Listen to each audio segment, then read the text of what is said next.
Engineer Mohammad Ali Mirza का मामला फिर से खबरों में आ गया है। इस दफा हुआ यह है कि इस्लामाबाद हाई कोर्ट में एक दरखास्त आई है और उस दरखास्त के हवाले से अब नोटिस जारी हुए हैं इस्लामी नजरियाती काउंसिल को, NCCIA के इदारे को भी। NCCIA national cyber crime investigation agency है, FIA के अंडर यह इदारा काम करता है। इसको भी नोटिस गए हैं क्योंकि इनके कहने पर मुकदमा बना, इनकी तरफ से मुकदमा बना हुआ है और NCCIA ने ही इस्लामी नजरियाती काउंसिल से राय मांगी थी इंजीनियर मोहम्मद अली मिर्जा के बारे में कि क्या इंजीनियर मोहम्मद अली मिर्जा ने तौहीन मजहब की है, गुस्ताखी की है या नहीं की। उस पर इस्लामी नजरियाती काउंसिल जो कि एक आईनी इदारा है उसकी तरफ से जवाब दिया गया और जवाब में यह कहा गया NCCIA को कि जिसने फिर गिरफ्तार करके मुकदमा बनाया हुआ है तौहीन रिसालत तौहीन मजहब का इंजीनियर मोहम्मद अली मिर्जा पर, NCCIA को इस्लामी नजरियाती काउंसिल जवाब देती है कि ना सिर्फ यह कि तौहीन रिसालत बनती है बल्कि तौहीन कुरान भी इस शख्स ने की है और इसको जाहिर है कि इसके मुताबिक सजा मिलनी चाहिए। 295C का मुकदमा है।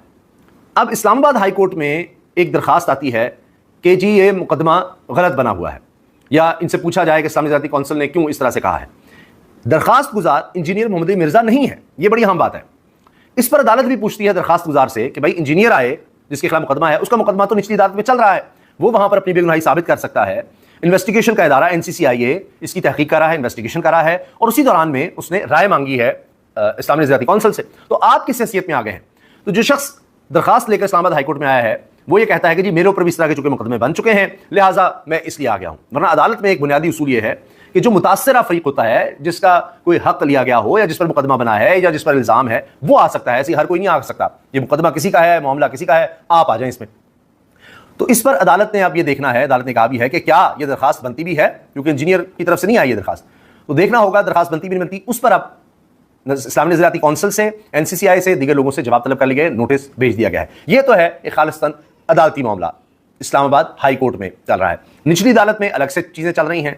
वहां पर इन्वेस्टिगेशन के बाद जिस तरह से मुकदमा अब दर्ज किया गया है 295C का, इससे पहले इनको मेंटेनेंस पब्लिक ऑर्डर पर गिरफ्तार किया गया था, उसके बाद बाकायदा मुकदमा दर्ज कर लिया गया, FIR आई थी और उस FIR पर फिर 295C का मुकदमा दर्ज होकर इनकी गिरफ्तारी उसमें डाली गई और अब केस चल रहा है। ये अदालत जाएंगे, इनके पास वकील है, वो इनकी बेगुनाही साबित करेगा कि मसला ये नहीं था, इनका कहने का मकसद ये नहीं था, ये था, वो था, ये सब आएगा और ज़ाहिर है उसमें फिर इस्लामी नजरियाती काउंसिल का हवाला NCCIA देगी कि जिन्होंने उनसे पूछा तो उन्होंने ये कहा। लेकिन NCCIA ने जब इस्लामी नजरियाती काउंसिल से पूछा था कि जी क्या है तौहीन रिसालत तौहीन मजहब बनती है या नहीं बनती, तो उसमें NCCIA ने 7 उलमा की राय भी लगाई थी, जो कह रहे थे कि जी नहीं, गुस्ताखी नहीं बनती। अब शाहज़ेब खानज़ादा ने जियो पर प्रोग्राम किया है और उसमें तफसील से इस सारे मामले पर गुफ्तगू की है। उसमें उन्होंने एक क्लिप चलाया है, वो मैं आपके सामने रखता हूं, 3.5 मिनट क्लिप। वैसे उन्होंने गुफ्तगू हुई 36 मिनट, यानी सारे का सारा प्रोग्राम ही तकरीबन उन्होंने इस सारे मामले पर, इंजीनियर मोहम्मद अली मिर्जा के सारे मुकदमे पर किया है। उसमें बैकग्राउंड बताया है कि इंजीनियर मोहम्मद अली मिर्जा ने कहा, एक पॉडकास्ट है उसमें इंटरव्यू देते उन्होंने कह दिया सरकार दो आलम सल्लल्लाहु अलैहि वसल्लम के हवाले से कि जी ईसाइयों का ये मानना है, या वो ये कहते हैं कुछ कि जी नबी करीम सल्लल्लाहु अलैहि वसल्लम जो है वो ये हैं जो एक क़यामत से पहले एक ये कहें कि किरदार आएगा जिसके बारे में ये है, मैं चूँकि अदब का तकाजा यह है कि उससे हम मंसूब भी ना करें, इंजीनियर साहब ने तो कर दिया, उसी लिए तो मुकदमा बना है कि उन्होंने कुफ्रिया बात को दोहराया और इससे पहले भी उन पर इस तरह के इल्ज़ाम रखते रहे हैं, वो पहले भी गिरफ्तार हो चुके हैं, फिर रिहा होते थे, तो फिर ये सारा मसला बना। तो सैयदना ईसा अलैहिस्सलाम और सैयदना इमाम मेहदी के हवाले से ये बात आती है कि उनके मुकाबले पर जो एक किरदार होगा, बदबख्त उसको कहें, और इस तरह से जो एक बद किरदार होगा वो होगा, उसका नाम जोड़ दिया कि जी हुजूर सल्लल्लाहु अलैहि वसल्लम के हवाले से, नबी आखिरुज़्ज़मान के बारे में, खातमुन नबिय्यीन सल्लल्लाहु अलैहि वसल्लम के बारे में ईसाइयों का ये नुक्ता नजर है कि वो ये है, तौबा नाउज़ुबिल्लाह। और उसमें उन्होंने कुरान का हवाला दे दिया, जी कुरान में तो इजाज़त है ईसाई ख़वातीन से शादी करने की, जबकि उनका कॉन्सेप्ट तो हुजूर के बारे में ये है, तो फिर भी कुरान हमें इजाज़त दे रहा है कि ऐसी औरतों से तुम शादी कर सकते हो जो अहले किताब हैं, वो क्रिश्चियन हैं और उनका जो मज़हब है या उनका मानना हुजूर के बारे में है, फिर भी हमें इजाज़त मिल रही है कि जो हुजूर के बारे में ऐसा, तौबा नाउज़ुबिल्लाह, तौबा इस्तग़फ़ार, कि जो ऐसा तसव्वुर रखे हुजूर के बारे में, इतना कुफ्रिया तसव्वुर रखे, उससे भी शादी जो है वो जायज़ है। अब यहां इस्लामी नजरियाती काउंसिल कहती है इन्होंने कुरान की भी गलत तशरीह की है, कुरान के हवाले से भी गलत बात कर दी है, इस पर तौहीन कुरान भी बनती है, तौहीन रिसालत अलग 295C और कुरान की भी, ये उन्होंने आगे ये बात भी कह दी। अब ये सारा सिलसिला चल रहा है। शाहज़ेब खानज़ादा ने क्या किया है कि उन्होंने दूसरी राय जो इस्लामी नजरियाती काउंसिल से बरक्स है या कोई उलमा जो दीगर बात करते हैं उनसे बरक्स है, तो उन तमाम की राय, जिसमें मुफ्ती तारिक मसूद भी हैं और इसमें गामदी हैं और दीगर उलमा हैं, उनका इसमें मौक़िफ़ लिया है, जिसमें शिया उलमा भी हैं कि जी इन्होंने कुफ्रिया कलमात दोहराए हैं। तो कुफ्र का दोहराना कुफ्र नहीं होता कि किसी ने कहा है, फलां ने कहा है, तो इसलिए अब ये उनके दिफा में या उनके हवाले से जो बातें हुई हैं वो की जा रही हैं, और वो सुनिएगा। मैं आपको ये सुनाता हूँ और फिर थोड़ा सा अगर वक्त हुआ तो इस्लामी नज़रियाती काउंसिल की भी बात करेंगे कि उनका क्या था मौक़िफ़। अब ये शाह साहब खानज़ादा ने ये शेयर भी किया है क्लिप, और उसमें कहा है कि क्या किसी का बयान नकल करने पर तौहीन का इल्ज़ाम लग सकता है? क्या तौहीन के मुकदमे और इल्ज़ाम से पहले रुजू और वज़ाहत का मौका मिलना चाहिए? तौहीन का झूठा इल्ज़ाम लगाने वाले की मज़हब में क्या सज़ा है? क्या इंजीनियर मिर्ज़ा केस में इस्लामी नज़रियाती काउंसिल की राय दुरुस्त है? ये सुनिए।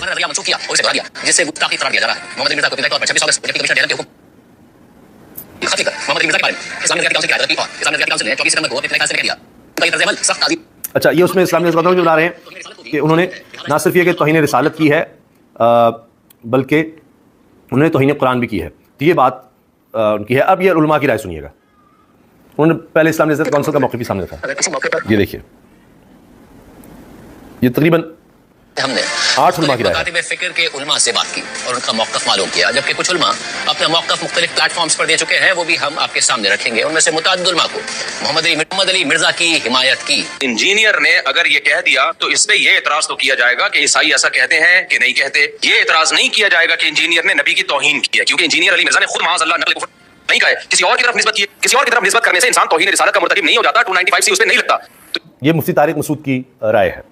ये बिल्कुल नहीं बनता इस मौके पे 295 सी। और जो मौलवी इस पे खुश हो रहे हैं ना कि नहीं 295 सी पे हम उसको लटकवाएंगे, भाई फिर आप भी जब किसी का कलमे कुफ्र नकल करेंगे ना, जिन लोगों ने जाके एफआईआर कटाई उन्होंने क्या कहा कि इंजीनियर ने नबी के बारे में ये अल्फाज कहे, तो उन्होंने भी नकल किए ना, तो फिर उन पे भी 295 सी लगाओ। अगर कोई शख्स सिर्फ अच्छा, ये मैं बता दूं कि इस्लामी नज़रियाती काउंसिल ने कहा है कि ज़रूरत के तहत हो सकता है कि जिस तरह एफआईआर में दर्ज करना है, जहां बताना है, तो आप मुख्तलिफ प्लेटफॉर्म्स पर बार बार एक ही बात दोहराएंगे तो उसमें आपका पता चलता है कि आप ये कोई इल्मी बहस नहीं है या किसी कानून के बारे में या किसी को सजा दिलवाने के बारे में नहीं आप दोहरा रहे, आप तो खुद से बार बार एक कुफ्रिया कलमे को बार बार करते चले जा रहे हैं। उसका ऐसा लग रहा है कि प्रचार कर रहे हैं। तो इस्लामी नज़रियाती काउंसिल का मौक़िफ़ ये है, और नकल करे और उसकी बुनियाद पर आप इस तरह के कवानीन का उसके खिलाफ इस्तेमाल करना शुरू करते हैं, तो फिर तो एक ऐसा तूफान खड़ा हो जाएगा कि आपकी सारी किताबें उसकी इज्जत पे आ जाएंगी।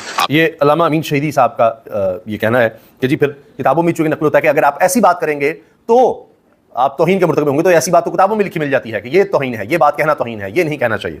के सारे खुतबे उसकी इज्जत पे आ जाएंगे। खुद कुरान करीम पर भी नौजुबिल्लाह लोग इल्जाम लगाना शुरू कर देंगे। यदि आप एक चैप्टर खोल देंगे उसके नतीजे में शिद्दत पसंदी का, जिसकी इंतहा कहीं पर भी नहीं है और उसको खत्म नहीं किया जा सकता। फिर ये जो जुमला था, ये जो अल्फाज हैं, ये रसूलुल्लाह सल्लल्लाहु अलैहि वसल्लम की शान में आपकी बारगाह में बेअदबी, लेकिन मैं इसको गुस्ताखी नहीं कहूंगा। ये मुफ्ती फजल हमदर्द हैं जी, ये कह रहे हैं कि नहीं गुस्ताखी नहीं। मैं नहीं कहूंगा कि गुस्ताख है, ये शख्स तौहीन की कर दी, ऐसे ये कर दी, उसकी वजह बताना चलो। मेरा कोई हक नहीं पहुंचता कि मैं किसी को गुस्ताख रसूल डिक्लेयर करूं। किसी का कोई हक नहीं पहुंचता। ये कहा जा सकता ये है जावेद अहमद गांधी फलां मामले में किसी ने गैर मुख्तार रवैया इख्तियार किया, अल्फाज का इंतखाब सही नहीं किया, उसलूब दुरुस्त नहीं था। इस तरह के मामलात बारहा हो जाते हैं। इनमें बड़ों का काम ये है कि वो तवज्जो दिलाएं। ये तरबियत का मौजूद है। अगर किसी मौके पर इससे कोई तजावुज़ हुआ है तो ज़्यादा से ज़्यादा तंबीह जारी की जा सकती है। नकल कुफ्र। अच्छा, अब ये जो गांधी साहब ने बात की जी, तंबीह की जा सकती है, गलत अल्फाज का इस्तेमाल, मोहतात नहीं रहे। अब एक शख्स खुद को स्कॉलर कहेगा और कहेगा जी 30 लाख से ज़्यादा मेरे फॉलोवर्स हैं, और बार बार एक बात करेगा। इससे पहले एफआईआर की दरखास्तें आई हैं, बहुत से हुए हैं कि जी आप सहाबा के बारे में, उलमा के बारे में, औलिया के बारे में, बुजुर्गान दीन के बारे में, अंबिया के बारे में आप इस तरह गुफ्तगू करते हैं, मोहतात हों, ऐसा नहीं करना चाहिए, नहीं करना चाहिए, नहीं करना चाहिए। तो एक तसलसल है, तंबीह से बात आगे बढ़ गई। ये आप दूसरी साइड का मैं मौके बता रहा हूँ कि जी बार बार एक शख्स कह रहा है, उसको समझा भी रहे हैं, वो बाजी नहीं आ रहा, वो फिर उस तरह गुफ्तगू करता है, बार बार वही बात करता है। जबकि सिर्फ ये नहीं कि तौहीन मज़हब किसी के भी बुजुर्ग के बारे में या जिससे लोग अकीदत रखते हो, उसका एहतराम करते हो, तो आप दिल आज़ारी नहीं कर सकते, ये कानून कहता है। लेकिन वो तो बार बार यही कर रहे थे। कभी भी ये डॉक्टर मुफ्ती नुमान नईम है।